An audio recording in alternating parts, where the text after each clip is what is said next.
अस्सलाम वालेकुम नाज़रीन, हाईटेक न्यूज के खबरनामे में आपका खैर मकदम है। मैं हूं नेहा खान। नजर डालते हैं आज की अहम खबरों पर।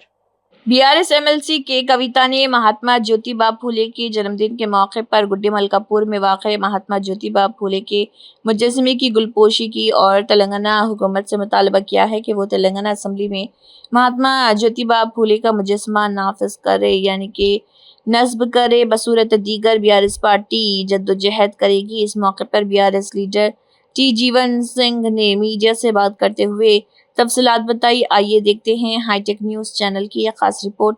हमारे नुमाइंदे मोहम्मद सलमान की ये रिपोर्ट।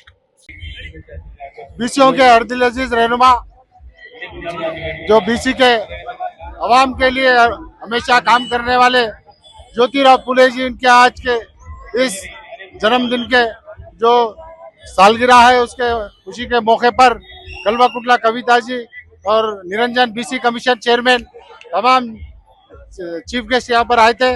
बीसीओ के लिए बहुत सारे लोग यहाँ पर बात करें, लेकिन कलवा कविता जी बात करते हुए बीसीओ में 3 डिवीजन कर बिल लगाना था, लेकिन हुकूमत ने उसके अंदर फेल हो गई। लेकिन कम से कम फूले जी का जो स्टैचू है, फूले जी की जो स्टैचू है वो असेंबली में लगाने के लिए जान रहे तक और जहाँ तक बोले वहाँ तक लड़ने के लिए मैं पूरी कोशिश करूंगी। बीसीओ की जो इज्जत है, बीसीओ के लिए जो चाहिए, बीसीओ के जो मफाद है वो ये हुकूमत से लेने के लिए मैं पूरी कोशिश करूंगी। चाहे वो जहाँ तक भी जाना चाहिए वहाँ तक पूरी कोशिश मेरी रहेंगी।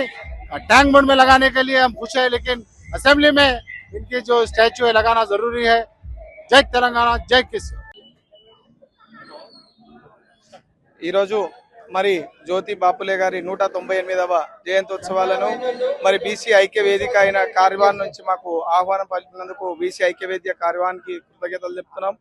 మరి బీసీ బలుబలిగిన వర్గాల కోసం మరి ఈరోజు కవితక్క గారు మరి ఏర్పాటు చేసినటువంటి బీసీ ఫ్రంట్ యూనియన్ లో మేము కూడా మెంబర్ కావడం, మరి బీసీ హక్కుల కోసం సాధన చేస్తూ మరి బీసీల కోసం అనునిత్యం కొట్లాడుతూ బీసీ ఐక్యతను చాటుకోవాలని చెప్పి తెలియజేస్తున్నాం।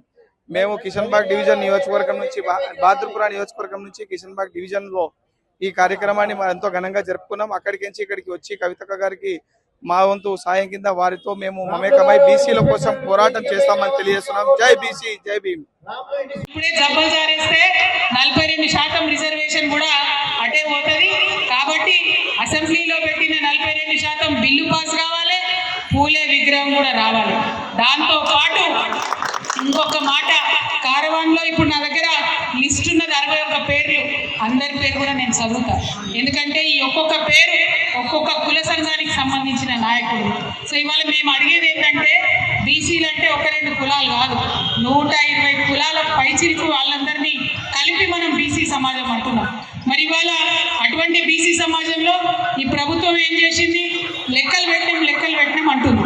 కానీ చాలా మంది ఈ హైదరాబాద్ లో మాకు కంప్లైంట్ చేసిర్రు, జిల్లాలలో మాకు కంప్లైంట్ చేసిర్రు, అక్క సరిగ్గా రాలేదు, మా ఇంటికి రానేలేదు, వస్తే కూడా వివరాలు సరిగ్గా తీసుకోలేదని కంప్లైంట్ చేసి చాలా మంది మా లెక్కలు మేము రాపించుకోలే అన్నారు।